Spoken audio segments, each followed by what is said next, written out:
On the day I donated my kidney, I never thought my wife, Rebecca Tanner, would cut open her own heart and confess her regrets. After all, she had staged her own death in a bombing. Also, she and Mason Sanders could test my loyalty. All she left me was $2 billion in gambling debt and a contract selling me into slavery. The creditors said they would leave her body in the grave and spare it from being fed to the hyenas. But to do that, I had to sign a contract with my blood and become their pet from then on. After that, I was locked in an iron cage beneath an underground fighting ring. By day, they chained me up and forced me to lick the blood from the winner's shoes. At night, they injected me with drugs and threw me into the fighting ring, turning me into a living toy for the wealthy to bet on. One broken rib doubled the stakes. One lost tooth added another $10,000. When I heard that my parents had been stripped and thrown into the mouth of a volcano alive, I broke completely. Covered in blood, I snapped the iron chain and rushed to the volcano. Instead, I found my dead wife gently lighting Mason's cigarette. Mason puffed out a ring of smoke and sneered. "We still have 10 seconds left on the bet, Rebecca. You've lost." I froze as my mind went blank. Rebecca stood there, disappointment written all over her face. She was supposed to have been blown to pieces 5 years ago. "You couldn't even wait for another 10 seconds, Ethan?" she sneered. "Is your love always this cheap? I've finally seen what kind of man you are, thanks to Mason agreeing to make this bet with me." My ears rang. My voice stuck inside me. "What bet?" "A bet on your loyalty." Rebecca's tone was relaxed, as if chatting about something ordinary. "The explosion 5 years ago was staged. I just wanted to see if you'd stay loyal." Before she could finish, bodyguards carried 2 stretchers over. I rushed forward, hands shaking so badly it took forever to peel back the white sheets. When I saw my parents' charred bodies, my legs gave out. I dropped to my knees, unable to force out a single tear. Mason hid behind Rebecca, his voice trembling. "I only wanted to play a game and let the wolves out. I didn't think they would hurt Ethan's parents. When I saw them mauled beyond recognition and crying in pain, I couldn't bear it, so I helped free them from suffering. Who knew they would look so ugly when they died?" I charged at him in a rage, but bodyguards kicked me to the ground. Rebecca covered Mason's eyes, glancing coldly at the bodies. "How disgusting. Get rid of them now." The car pulled into the most expensive neighborhood in the city. The owner of the underground fighting ring, where I had spent 5 years licking shoes, bowed to Rebecca, smiling. "Don't worry, miss.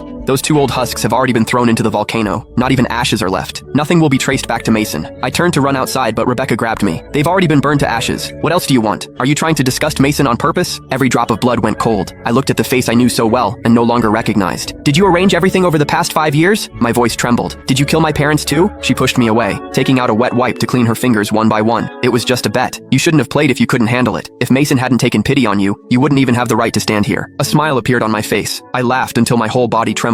Mason whispered, "Has he gone crazy with happiness?" Happiness? Was I supposed to be happy that I took on $2 billion in debt because of her death and sold myself out like a pet? Happy that I broke my ribs 7 times and lost 4 teeth just to pay off the debt from her fake death? Or happy that wolves mauled my parents to death, their bodies burned to nothing, while I had to thank their killers? A sharp pain tore through my chest. I fell to my knees and coughed up a mouthful of blood. Mason recoiled in fear. Rebecca pulled him into her arms, glaring at me. "Ethan, you're still as pathetic as ever." She ordered the bodyguards to drag me to the river and wash the blood from my body. I thought of the medical report I received yesterday. 1 month left to live, at most. I had planned to take my parents back to my hometown once I was free, then find a quiet